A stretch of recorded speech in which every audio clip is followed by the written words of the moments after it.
नमस्कार विद्यार्थी मित्रांनो, मी खेमराज चामोर्शीकर तुमचं सर्वांचं टेक्स्टबुक सुपर कोचिंग मध्ये स्वागत करतोय. परीक्षा तुम्ही थंबनेल पाहून जर आलं असणार की अरे परीक्षा तर आपली 31 मेला आहे, राज्यसेवा पूर्व परीक्षा. पण इथं थंबनेलवर तुम्हाला हे पाहायला मिळेल की 31 मे नाही तर 31 मार्च आहे. तर परीक्षा जी होणार आहे ती 31 मेलाच होणार आहे. पण इथं आपण आपल्या जो सबकॉन्शियस माइंड आहे, आपली सायकोलॉजी आहे, त्याचा वापर करणार आहोत आणि परीक्षा जी 31 मेलाच होणार आहे ती क्लिअर करणार आहोत. म्हणजेच नेमकं काय, जर मी म्हटलं की तुम्हाला की हत्ती असा जर शब्द म्हटलं की हत्तीबद्दल विचार करू नका, तर कदाचित तुमच्या सर्वांसमोर हत्ती एक माइंड मध्ये डोळ्यासमोर आहे, हत्ती दिसला असेल. म्हणजे मी किती जरी म्हटलं त्याबद्दल विचार करू नका, तरी पण आपला जो माइंड आहे ना तो पॉझिटिव्हच विचार करतो. मुद्दा समजलाय? मग आपण आपल्या माइंडला प्रत्येक वेळेस जर हे म्हणत राहिलो की परीक्षा 31 मार्चला आहे, 31 मार्चला आहे, 31 मार्चला आहे, तर आपला माइंड त्यासाठीच तयार करेल. आपला माइंड तेच पाहणार आहे की परीक्षा काहीतरी 31 मार्चला आहे.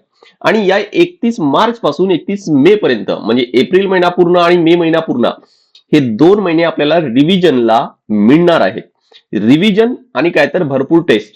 आणि हे लिहूनच ठेवा, जर तुमचा पहिला अटेम्प्ट असेल तर हे तुम्हाला खात्रीने सांगतोय मी की रिव्हिजन शिवाय आणि टेस्ट शिवाय परीक्षा ही क्लिअर होणार नाहीच आहे. म्हणजे तुम्हाला हे जर वाटतंय की मी एकच सब्जेक्ट 2 वेळा 3 वेळा वाचला, बस झाला, आता परीक्षा डायरेक्ट द्यायला जायचं म्हणून, मी तुम्हाला एक म्हणतोय की परीक्षा पेपर काही सॉल्व्ह करून बघा, काही पीवायक्यू काही एमसीक्यू सॉल्व्ह करून बघा, सॉल्व्ह होत आहेत का, है ना. कारण काय, कारण आतापर्यंत आपण शाळेमध्ये ज्यावेळेस असे एमसीक्यू सॉल्व्ह करत होतो तर प्रॉब्लेम हा होता की जसं दिलेला आहे तसा तसा प्रश्न असायचा, बरोबर. आता इथं तसं नाहीये. ज्याला बरेच विद्यार्थी हे म्हणतात की आपल्याला प्रश्न सॉल्व्ह करताना लॉजिक वापरावं लागतात, तर तो लॉजिक डेव्हलप होणं गरजेचं आहे आणि त्यासाठी प्रॅक्टिस पाहिजे. तुम्ही आता जरी सुरुवात केली असणार किंवा इथून या महिन्याभरा आधी सुरू केलं असणार, तरी पण टार्गेट हा ठेवा की 31 मार्च पर्यंत तुमचा पूर्ण अभ्यास व्हायला पाहिजे आणि 2 महिने तुम्हाला प्रॅक्टिस करायची आहे. एक सॉलिड प्लॅन आहे, तो तुम्हाला इथं देतोय मी. चला, मी खेमराज चामोर्शीकर तुमचं सर्वांचं टेक्स्टबुक सुपर कोचिंग मध्ये स्वागत करतोय. इथं मी माझा नंबर दिलेला आहे, तुम्हाला कोणतेही क्वेरीज आहेत तर त्यावर कॉन्टॅक्ट करता येईल. सोबत इथं माझा टेलिग्राम चॅनल दिलेला आहे, ज्यावर माझ्या सर्व सेशनचे अपडेट्स आहेत, पीडीएफ आहेत, सर्व तुम्हाला मिळतील. सोबत इंस्टाग्रामला सुद्धा तुम्ही मला कनेक्ट करू शकता. खेमराज चामोर्शीकर सर्च करा, तिथं पण अकाउंट मिळेल, तिथं पण रेग्युलर कंटेंट आहे, तो मी शेअर करत असतो. बघा, ज्यांनी कोणी आतापर्यंत अटेम्प्ट दिला असेल त्यांना एक चांगलं माहित असेल, म्हणजे कोणाचा हा फर्स्ट अटेम्प्ट असेल तर कोणाचा सेकंड, थर्ड किंवा फोर्थ काही अटेम्प्ट असणार आहे. आता एक सर्वांना हे अनुभवलं असणार की ज्यांचा पहिला अटेम्प्ट आहे त्यांना एकदा पॅनिक हार्ट अटॅक हार्टबीट्स आहेत थोडेसे वाढले असतील. ते म्हणजेच काय की ज्यावेळेस फॉर्म आला आहे ना, की राज्यसेवाचं नोटिफिकेशन आलं आणि या तारखेला परीक्षा होणार आहे आजपासून, हा, आणि उद्या म्हणजे 20 तारखेपर्यंत, आज 19 आहे ना, सॉरी आज 20 आहे, तर आजपर्यंत आय गेस काय तर लास्ट डेट आहे हे फॉर्म भरण्याची. ज्या वेळेस हा फॉर्म भरणं सुरू झालं त्यावेळेस एकदा पॅनिक आहे तो फील झाला असेल. यांना पण ज्यावेळेस फॉर्म आला त्यावेळेस पॅनिक फील झालं असणार. आणि दुसरं कधी पॅनिक फील होणार आहे ते म्हणजेच काय की ज्यावेळेस हे 1 किंवा 2 महिने बाकी राहतात तेव्हा. आता तर आपण फार फार जास्त असं विचार करतो की खूप सारा वेळ आहे, मे महिना आहे ना, 5 महिने बाकी आहेत, 4-4.5 महिने बाकी आहेत म्हणून. पण ज्या वेळेस मग ते महिने कमी होतात मग अजून काय तर जो पॅनिक लेवल आहे ना ते वाढत जातो. आता कदाचित यांना त्या गोष्टीचा अनुभव नाही आहे, पण यांना त्या गोष्टीचा चांगला अनुभव आहे. यांना एकदा विचारून पाहायचंय, राईट. आणि ज्यावेळेस मग आपण जसे पॅनिक मध्ये असतो ना त्यावेळेस होतं काय की इमॅजिन करा की आपला जो ग्राफ आहे ना तो असा असा असा जातोय, हा असा थोडा थोडा थोडा थोडा अभ्यास होत जातोय. पॅनिक वाढलं की मग लगेच काय तर ग्राफ आहे तो वर वाढतो. मला हे म्हणायचे की ह्या शेवटच्या 2 महिन्यामध्ये पॅनिक होऊन अभ्यास तर तुमचा जास्त होईल पण पाहिजे तेवढी प्रॅक्टिस होणार नाही. आणि या ग्राफची लेवल आणि ही आताच वाढवा, ही आताच वाढवा. नंतर प्रॅक्टिस करायचा आणि स्कोर वाढवायचा आहेच. मुद्दा क्लिअर झालाय सर्वांना. त्यामुळे एप्रिल मेच्या नंतर काय तर तुमचा ग्राफ आहे ना तो खूप चांगला वाढेल, खूप जास्त वाढेल, ज्या वेळेस तुमचा अभ्यास खूप जास्त होणार आहे. पण मला हे म्हणायचं की ते आतापासूनच करा, आता स्लो राहू नका, करेक्ट. त्यामुळे तुमचा जो प्लॅन आहे बेस्ट सांगतोय की शेवटचे 2 महिने पूर्ण प्रॅक्टिससाठी द्या. त्यावेळेस प्रयत्न करा की दुसरं काहीही अभ्यास करायचं नाही, नवीन काही अभ्यास करायचं नाही आहे. मी तुम्हाला तेच सांगतोय की 31 मार्चच्या आधी तुमचं काय असं व्हायला पाहिजे, 31 मार्चच्या नंतर तुम्हाला काय अभ्यास करायचा आहे. पुढच्या स्लाइडमध्ये पूर्ण एक सॉलिड प्लॅन देतोय मी. त्यानंतर तुम्हाला शेवटच्या 2 महिन्यामध्ये फक्त काम राहायचंय, रिव्हिजन करायचंय. काहीही नवीन कंटेंट आहे त्यानंतर करायचा नाहीये. आता जर तुम्हाला एक सॉलिड प्लॅन करायचा असेल म्हणजे आपण या 2 फेज मध्ये तर कसं करता येईल, 31 मार्च पर्यंत तुमचा जेवढा पण स्टॅटिक पार्ट आहे तो सर्व करा. या आधी पण मी एक सेशन घेतलेला आहे, तिथं पण सांगितलंय मी की तुमचा स्टॅटिक पार्ट आहे ना तो चांगला करा. आणि करत असताना काय करायचंय, जे तुमचे स्टॅटिक सब्जेक्ट आहेत, कोणते सब्जेक्ट आहेत, 6 सब्जेक्ट आहेत आपल्याला, बरोबर ना? Polity, geography, history, economics, science and environment. मी फक्त जीएस बद्दल बोलतोय कारण मी इथं सीसॅटला कन्सिडर करतच नाहीये. सीसॅट तुम्ही तुमच्या परीने करा, कारण हा क्वालिफाईंग आहे. क्वालिफाईंग आहे तर कोणाला याची गरज पडेल अभ्यास करायची, फार जास्त कोणाला याची गरज पडणार नाही, बरोबर? त्यामुळे मी इथं सीसॅट कन्सिडर करत नाहीये. तुम्ही तुमची लेवल बघा की सीसॅटची काय आहे आणि त्यानुसार मग त्याला वेळ द्या. खूप जास्त जर कठीण वाटतंय तर मग कदाचित एक दिवसा आड किंवा रोज थोडा थोडा तरी करायचा आहे. नाही तर विकेंडला करा.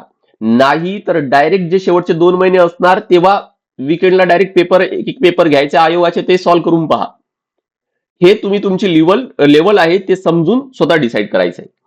मग या 31 मार्च पर्यंत म्हणजे पहिल्या फेजमध्ये काय करायचे, तुम्हाला सर्व जे स्टॅटिक सब्जेक्ट आहेत, 6 सब्जेक्ट, कारण टोटल आपल्याला करंट अफेअर्स कन्सिडर करून 7 आहेत, है ना? तर इथं करंट अफेअर सोडला मी आणि जेवढा पण स्टॅटिक पोर्शन आहे तो सर्व करायचा आहे. यांचे कमीत कमी तुम्हाला 2 रिडिंग तरी व्हायलाच पाहिजेत. 2 रिडिंग करायचे आहेतच आणि प्रत्येक रिडिंगच्या नंतर तुम्हाला पीवायक्यू पण सॉल्व्ह करायचे. म्हणजे 2 रिडिंग झाल्यानंतर जर तुम्ही पीवायक्यू सॉल्व्ह करताय तर तुमचे पीवायक्यू सुद्धा 2 वेळा सॉल्व्ह होत आहेत. एक टार्गेटच ठेवायचंय तुम्हाला की परीक्षेच्या आधी तुम्हाला कमीत कमी 4 वेळा तरी पीवायक्यू ते सॉल्व्ह करायचे. तेच ते करायचे आहेत. त्याचाच अनालिसिस करायचा आहे. कधी टॉपिक वाईज करा, कधी पेपर वाईज करा, कधी सब्जेक्ट वाईज करा, पण ते पीवायक्यू करायचेच आहेत. करेक्ट. नेक्स्ट, आता बघा की तुम्ही मार्च महिन्यामध्ये आहात आणि मार्च महिन्यामध्ये जर तुम्ही कोणत्या एखाद्या अकॅडमीचं मॅगझिन वगैरे वाचत असणार तर मार्च महिन्यापर्यंत मला वाटतं की 31 मार्च आहे ना, म्हणजे फेब्रुवारीची जी मॅगझिन आहे, फेब्रुवारीचा कंटेंट असलेली जी मॅगझिन आहे ते तुम्हाला तर मिळून जाईल. म्हणजे मला वाटतं की करंट अफेअर जानेवारी फेब्रुवारी पर्यंत तुमचा इथं मिळेल, बरोबर? मे महिन्यामध्ये परीक्षा आहे, परत या फेब्रुवारीमध्ये तुम्हाला परत 1-2 महिने परत एक्स्ट्रा ऍड करायचे, म्हणजे ऑलमोस्ट कंटेंट झालेला आहे तुमचा. 90-95% करंट अफेअर्स आहे तो तुमचा झालेला आहे. फक्त आता तुम्हाला त्या 1-2 महिन्याचा जो करंट अफेअर्स आहे तो तिथं ऍड करायचा आहे किंवा तो त्याला तुम्हाला रिवाइज करायचा आहे, बरोबर? तर लक्षात ठेवा की करंट अफेअर्स जो आहे तो तुम्हाला जानेवारी फेब्रुवारी पर्यंत या 31 मार्च पर्यंत करायचा आहे. सोबत जे टेस्ट आहे ते सब्जेक्ट वाईज तुम्हाला टेस्ट द्यायचे आहेत. एक तर काय करायचंय की तुम्ही स्टॅटिक जे सब्जेक्ट आहेत ते वाचलेत.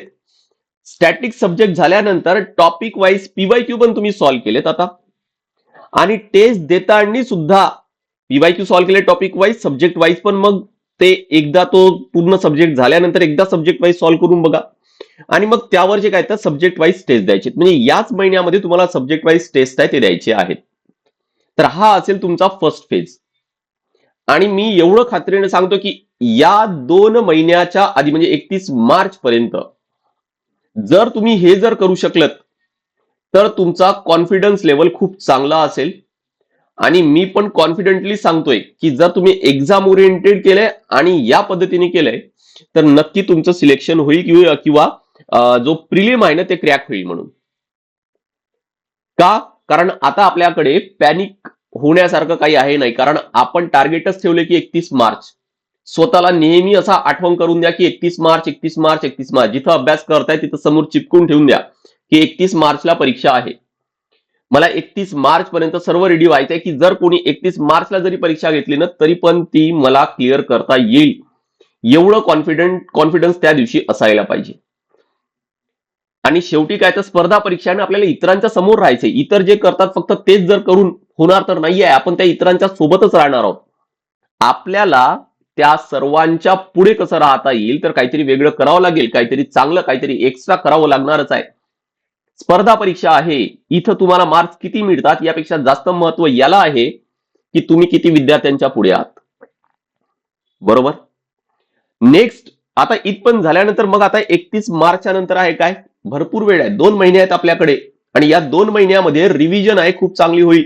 या आधीच्या सेशन मध्ये पण मी सांगितलंय तुम्हाला की रिव्हिजन करताना या पिरियडमध्ये तुम्हाला ऑलरेडी 2 रिडिंग झालेले आहेत, तुम्ही पीवायक्यू सॉल्व्ह केलेले आहेत, तुम्हाला माहित आहे की एखादी टॉपिक जर वाचत आहात तर त्या टॉपिकवर कसा प्रश्न विचारला जाऊ शकतो हे तुम्हाला माहित आहे आता, बरोबर? तुम्ही सब्जेक्ट वाईज टेस्ट पण दिलेले आहेत. त्यामुळे हे जर तुम्हाला माहित आहे तर हे रिव्हिजन करताना असा टार्गेट ठेवा 3 ते 4 दिवसात एक सब्जेक्ट झाला पाहिजे, 3 ते 4 दिवसात एक सब्जेक्ट, 3 ते 4 दिवसात एक सब्जेक्ट, महिन्याभरामध्ये सर्व परत रिव्हिजन व्हायलाच पाहिजेत. करेक्ट. आणि यासोबत काय करायचे, या शेवटच्या 2 महिन्यामध्ये भरपूर टेस्ट द्यायचे, कारण या फुल लेंथ टेस्टमध्ये, कारण आतापर्यंत तुम्हाला कदाचित याची सवय नव्हती की सर्व विषयांचे एकत्र जर प्रश्न आले तर त्यासाठी कसा माइंडसेट राहावा लागतो याची सवय नव्हती आपल्याला 31 मार्च पर्यंत, पण आता त्याची सवय इथं करायची आहे.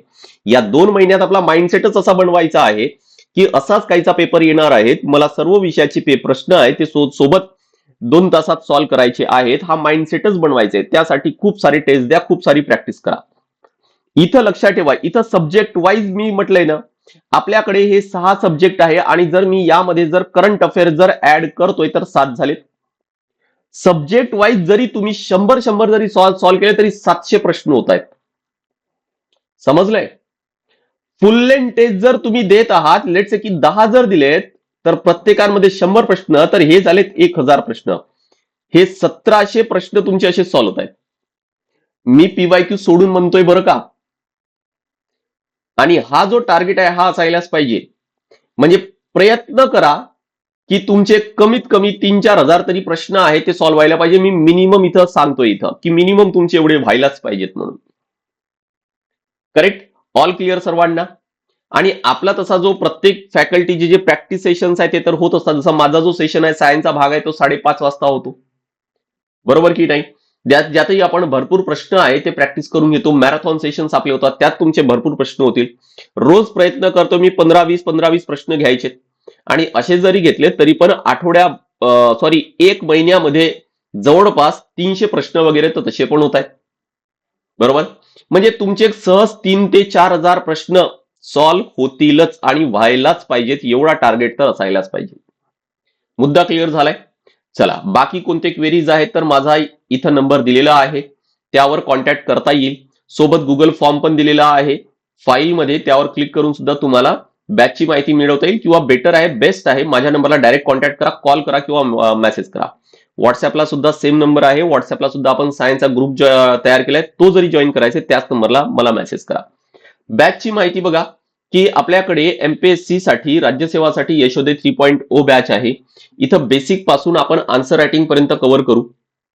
त्यानंतर एनसीआरटी जी बॅच आहे बेसिक साठी, ती तुम्हाला फ्री ऑफ कॉस्ट मिळत आहे. आन्सर रायटिंग प्रॅक्टिस पण होत आहे. आपले सर्व क्लासेस हे लाईव्ह होतात आणि रेकॉर्डेड सुद्धा पाहता येतात, आणि रेकॉर्डेड पाहण्यावर काही बंधन नाही. तुमचं जोपर्यंत सबस्क्रिप्शन आहे तोपर्यंत तुम्हाला पाहता येईल. सोबत जी बॅच आहे ही तुम्हाला लाईफ टाईम साठी सुद्धा मिळेल. म्हणजेच काय की तुमचं जोपर्यंत सिलेक्शन होत नाही तोपर्यंत बॅच. म्हणजे या वर्षीचे क्लासेस पाहिलेत, पुढच्या वर्षी जर पाहायचं आहे, पुढच्या वर्षी परीक्षा द्यायची आहे, ते पण करता येईल तुम्हाला, ते पण पाहता येईल. सोबत यामध्ये तुम्हाला 18 बुक्स मिळत आहेत, भरपूर डिस्काउंट आणि नो कॉस्ट ईएमआय पण आहे.